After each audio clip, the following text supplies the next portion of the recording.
When you see this scatter trace, guess what, Rob? Money. They see you coming. You're going to be spending money taking a lesson and get it easy back and through doing a step drill. All right, so first trace that you're going to see a lot of is kind of a, we call a fishhook trace, where the pressure goes sort of to the mid of the trail foot, then gets very early into the toes and kind of curls around that. We call that a fishhook trace. This is the #1 problem in golf, which is too much pressure into toes.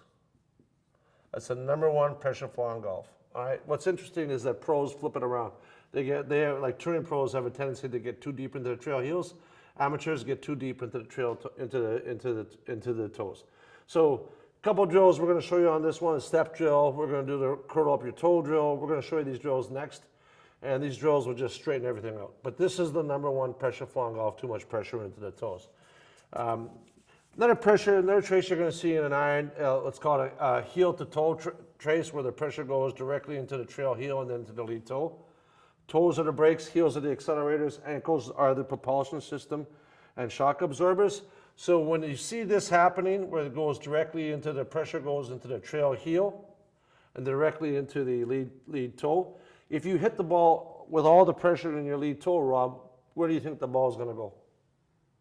You're going to hook it? What do you think? I don't know. All right, it's fair answer. That's okay. If all your pressure's on your lead toe, you're probably going to block it. Yeah. So if the guy hits it straight, what did they do with their hand? They flipped it. So when we see a guy with the heel toe trace and they hit the ball straight, it means they're flipping their hands. Yeah. Okay, because they're very handsy. Now, Well, I know that I do this. Well, there you go. So then you know this is perfect for you. So when you see a heel to toe trace, the pressure towards impact is all on their lead toe. And then, but the good thing about this trace is you're generating maximum velocity because you're moving from your trail heel. Heels are the accelerators, toes are the brakes, to your braking mechanism, braking suddenly, and then you're flipping it with your hands. But in this, when you see this trace, this is very atypical of a strong junior golfer, of a strong player. The guy hits the ball a long way, but under money, I'm not betting on this trace. This trace is dependent highly on your hands being able to compensate an impact. So I don't bet a lot of money on this, but it is a trace of a lot of very good players in their irons. More trace that's common to see, kind of a more lateral trace. This is, and the typical flow that we see is from, they kind of get into the toes. Emiliano Grillo, we call the toe heel goal trace. His flow was into his trail toe and underneath. This was a clockwise trace. That's how I spell clockwise. It's okay.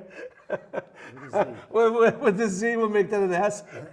A clockwise trace. Now, the counterclockwise is anti-productive to maximum flow. So you're accelerating through your toes. It's like driving down the highway with one toe on the brake. So you're accelerating, yes, to the lead side, but it's not optimal because the optimal flow is because clockwise, we're accelerating through your heels rather than accelerating through your toes. But either way, this is a lateral trace, and and it's a very efficient way to play golf. Now, my opinion, based on what I'm seeing, when it's easy, copy winners. Best iron trace is straight back, straight through, linear trace. Boo Weekley, Tiger Woods in his irons. I mean, all the great players in their irons will have this in their mid irons. They get a little bit into the toes the longer the club. But line on line, in my opinion, is the best trace, and it's the one that wins the most money consistently on tour. So it's just an obvious one. An abbreviated trace, we talk about short game. What do people do for their wedges and their lob shots? It's an abbreviated trace. Pressure barely goes back to the trail side and goes straight forward. It can look a little bit edgy. It can be a little bit of separation, either way. But what we have learned irrefutably, is that the greater the distance between the line going back and the line going through, this distance, this span, that's your margin of error. That's percentage of error, of ERRROR. So the greater the line, the greater the distance between the line going back and the line going through, the more risk for error, all right? More dispersion. More dispersion. We validated that by law. It took us about 3 years, but we saw that right away on tour.